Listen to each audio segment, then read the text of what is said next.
ከፍቶኛል።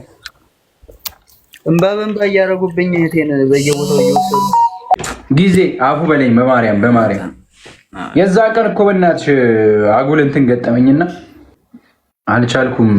ማይ ብራዘር ውስጥ ማች የለም። አንድ ሰው ይፈልጋል እኮ የለም። በዛ ላይ ሄሎ አንተ እንዴት ነህ? ቤቢ ረበሸሽ? ጌታን እንቅልፍ የመጣው መሲሻ በጣም ራሴን አሞኝ ምናምን እንደመጣው ተኝቼ ምናምን ነው። ገስት ማስገባት ይቻላል። አስገቢያት ወታለሽ። እስኪ ጠዋትም አልተኛንም እንጂ ስንዞር ነበር እኮ። ስራ ሲኖር ነው እንቅልፋችን የሚመጣው እንጂ እኮ ኖርማል ላይ አይመጣም። ኖርማል ላይ አይመጣም። በዛ ላይ ደግሞ ቀን ላይ ያስቸግራል። ማለት ጎበዝ ነሽ አንቺ። እንዴት ናችሁ? ሰላም ነው?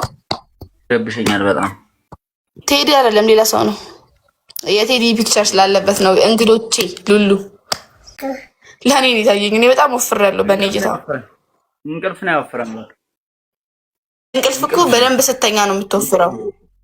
በትም ሁላ አልችልበትም። ለዛ እኮ ነው መልኩ አይችልበትም። ምን ነው የሚያምርበት? ከመናገር ከመሳደብ እኮ እያለሁ ወይ እኛ መኪና ውስጥ እያለን የተቀረጻችሁት ነው ወይስ አልነበርክም እንዴ ስንቀረጽ? የለም እኔ ውስጥ ነኝ ወይ መኪና ውስጥ ምናምን አካባቢ ነኝ። አላየሁትም። እንደዛ ይሆናል እንጂ አብረን ነው መሰለኝ የወጣነው እኮ አብረን ነው የወጣነው። ሁሉም አብሮ ነበር የወጣው። ጀማምራን ኧረ ምን አባቱ ነው የሚጀማምረኝ? እኔን እባክሽ ኤሌክትሪክም አይዘኝም። ዝም በሉ እባካችሁ። ከካሜራ ጀርባ እኮ ነው የማውቀው።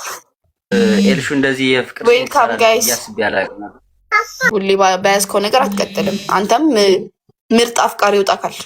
መጥቷል እባክህ። ጊታሮች ይኸውልሽ ይመጣሉ። ካሜራማኖች ግን እኔ ጋር ዝጉር ላይ እኔ ጋር መጥቷል። ሳሚ መኝታ ቤቱን አልለፈውበትም እንደ ሀቅ ከሆነ የሳሎኑን ግን በጣም ይለፈውበት። እንዴ በጣም እንዴ ድምጽ ሁላ እኮ ተዘግቶ ነበር። የሳሎኑን እያዩ የመኝታ ቤቱ ግን ብዙም ሳለፋበት የሚያምረው ግን እሱ ነበር።